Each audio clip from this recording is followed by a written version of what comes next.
Assalamualaikum warahmatullahi wabarakatuh. Perkenalkan, nama saya Adinun Nasikah. Saya guru mapel PJOK di SD Negeri Goden, Kecamatan Ngetos, Kabupaten Nganjuk. Di sini saya akan membagikan tentang pembelajaran berdiferensiasi untuk meningkatkan motivasi belajar siswa. Pembelajaran berdiferensiasi adalah pembelajaran yang memungkinkan murid untuk belajar sesuai dengan tingkat kemampuan yang dimiliki oleh murid. Situasi yang saya hadapi ketika pembelajaran PJOK adalah banyak siswa yang merasa takut ketika harus belajar pembelajaran PJOK karena bola yang digunakan sangat keras. Di dalam masalah ini, akhirnya saya mencoba untuk mendiferensiasi media pembelajaran yang saya gunakan. Saya menyediakan banyak beragam bola untuk pembelajaran anak didik saya. Dengan beragam bola yang disediakan, saya berharap motivasi belajar siswa pada saat mengikuti pembelajaran saya menjadi meningkat. Mereka tidak takut lagi dengan adanya cedera karena bola yang digunakan tidak lagi keras. Dengan harapan video ini dapat menjadi inspirasi bagi Bapak Ibu guru yang lain untuk juga menerapkan hal yang sama dalam pembelajaran berdiferensiasi di mapel PJOK. Di sini saya berperan sebagai guru mapel PJOK. Saya bertugas untuk menjalankan program pembelajaran di kelas yang saya ampu, mengidentifikasi masalah-masalah yang muncul pada saat proses pembelajaran serta memberikan solusi agar tujuan pembelajaran dapat tercapai.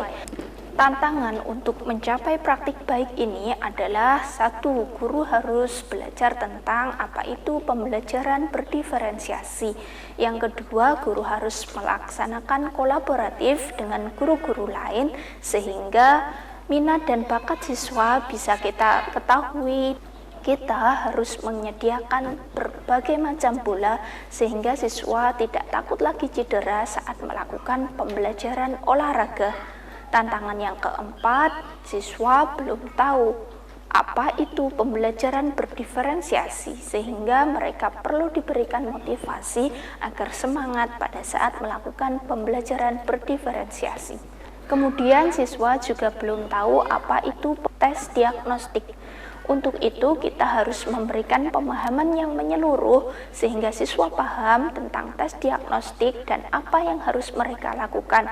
Jika mereka tidak diberikan pemahaman yang maksimal, biasanya mereka akan cenderung menjawab mengikuti teman-temannya sehingga hasil dari tes kemampuan awal tidak bisa dijadikan untuk kriteria penilaian dalam pembelajaran. Untuk melaksanakan pembelajaran berdiferensiasi ini, hal pertama yang saya lakukan adalah saya berkomunikasi dengan kepala sekolah untuk memfasilitasi proses pembelajaran, menyediakan beragam bola sehingga anak-anak merasa nyaman dan aman pada saat mengikuti pembelajaran. Yang kedua, saya berkoordinasi dengan wali kelas untuk komunikasi tentang bakat dan minat siswa. Karena biasanya wali kelas yang lebih tahu tentang bagaimana karakter siswa dan kemampuan apa yang perlu dikembangkan dari siswa tersebut. Yang ketiga, melakukan tes diagnostik. Tes ini untuk mengetahui kemampuan awal siswa serta memperkuat data yang telah kita dapatkan dari wali kelas. Model pembelajaran yang digunakan dalam pembelajaran berdiferensiasi ini adalah model pembelajaran demonstrasi. Anak-anak yang memiliki kemampuan lebih dijadikan sebagai contoh dalam pembelajaran berdiferensiasi. Hal yang pertama yang saya lakukan untuk menerapkan pembelajaran berdiferensiasi ini adalah dengan melakukan tes diagnostik. Tes ini dilakukan untuk melihat apa bakat minat siswa dalam belajar. Tes ini saya lakukan di dalam kelas dengan memberikan soal. Dengan begitu siswa tinggal menjawab apa yang sesuai dengan keinginan siswa tersebut. Dari tes diagnostik ini saya melakukan pengamatan, kemudian menganalisis data yang ada, kemudian saya jadikan sebagai pedoman dalam pembelajaran saya. Dari hasil tes diagnostik tersebut, terlihat siswa memiliki 3 kecenderungan belajar. Ada yang suka belajar menggunakan gambar, ada yang suka belajar dengan praktek langsung, dan juga ada yang suka belajar dengan bercerita. Pada saat proses pembelajaran, yang saya lakukan pertama kali adalah mengajak mereka untuk berdoa. Kemudian saya melakukan tanya jawab terkait dengan hasil pembelajaran yang telah mereka dapatkan atau mereka capai dari pembelajaran sebelumnya.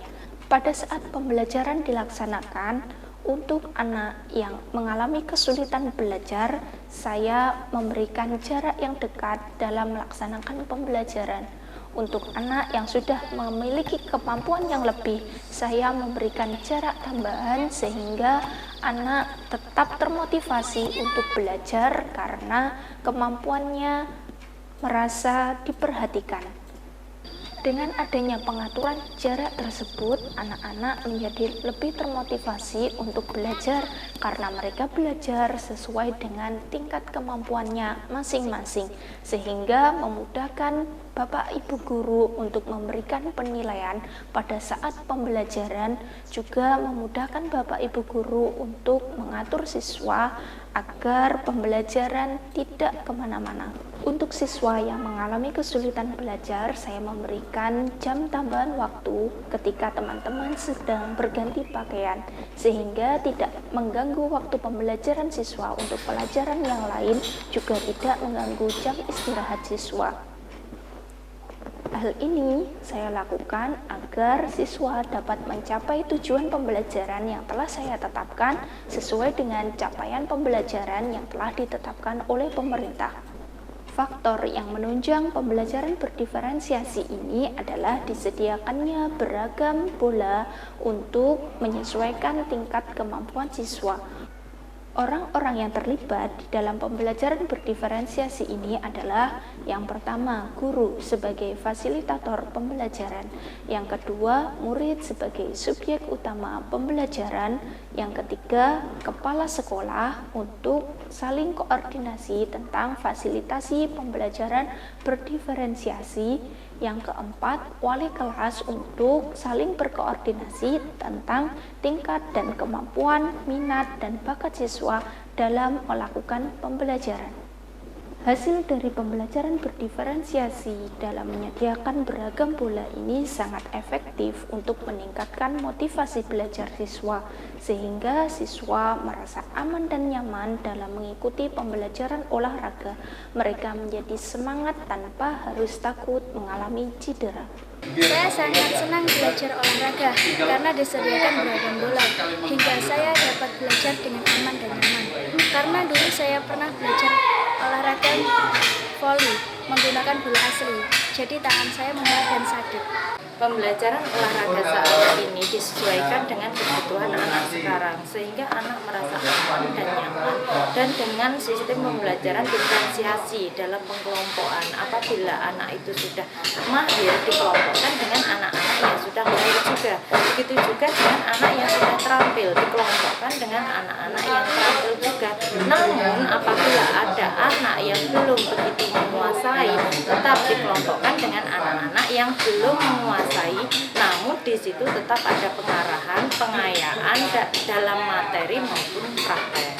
Ya, alhamdulillah dengan pembelajaran yang sekarang menyesuaikan dengan keadaan murid, anak saya bertambah semangat untuk belajar. Dari seluruh proses pembelajaran tersebut, saya mendapatkan banyak sekali pembelajaran. Saya bisa belajar bagaimana mengetahui minat dan tingkat kemampuan siswa.